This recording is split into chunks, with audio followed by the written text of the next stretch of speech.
Hello, everyone. My name is Carrie Eicher, and I am an academic officer with Teacher Created Materials. I'm so excited you're here to join me today because I would like to share a book with you. I'm going to read this book now, so let's get started. This book is titled In a Whirl, and it is written by Helen Bethune and illustrated by Abigail Marble.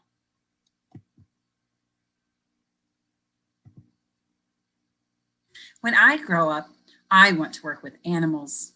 There are lots of ways to do that, so I played a game with my globe. I whirled it very fast. Then I closed my eyes and stopped it with my finger. It landed in the middle of the ocean. Have you ever played with a globe like that? I know I have, spinning it to see what faraway places I could go to, just like our main character.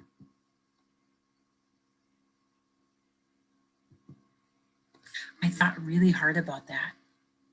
She's thinking about the ocean. What could a scientist do there? Then I remembered a program I saw on TV. It was about scientists who work with sea animals. It was amazing. Maybe I could be a marine biologist. They look for rare sea creatures and collect data. I wonder what kind of data she's collecting there.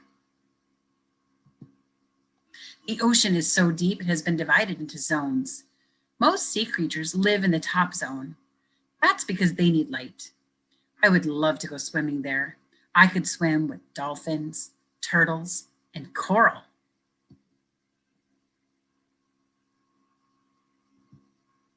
Maybe I could dive down to the next zone. The deeper you are, the less light there is. The fish have huge, scary eyes so they can find food.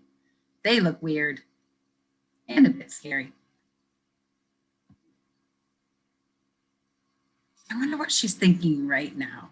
What would you be thinking if you were the main character, scuba diving down deep in the next zone of the ocean? If I went even deeper, there wouldn't be any light at all.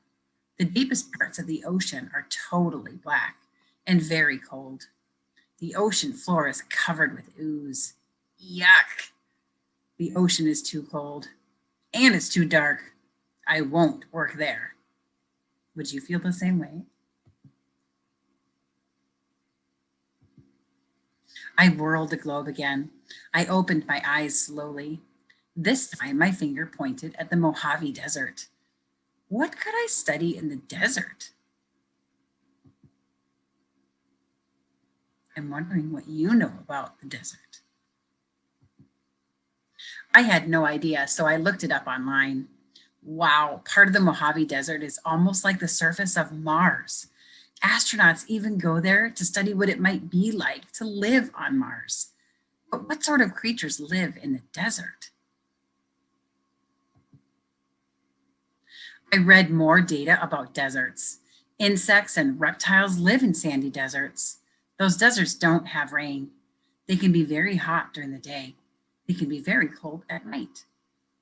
The desert is too hot and it's too cold, and I don't like any of the creatures that live there.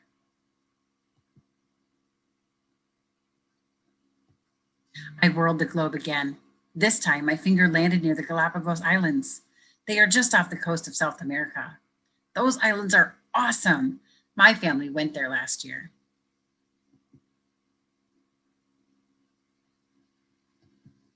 Scientists think the Galapagos Islands have never been joined to any other area of land. So the creatures that live there can't be found anywhere else in the world. I know I would be excited to go to a place like that. There are amazing animals there, crabs, seals, and what I really like are the tortoises.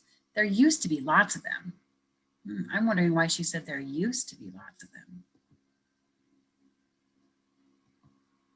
But not anymore. Long ago, people took many tortoises away from the islands. Then settlers brought farm animals.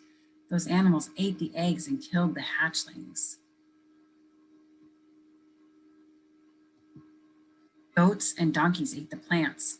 There was no food for the tortoises. So some types of tortoises became extinct. You know what extinct means? Extinct means there's no longer any of that type of animal on our planet.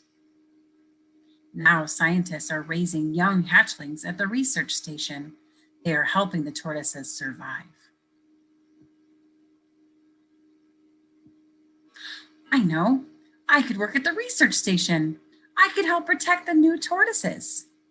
Honey, I thought of that before. Guess I forgot. Thank you for joining me for our story today.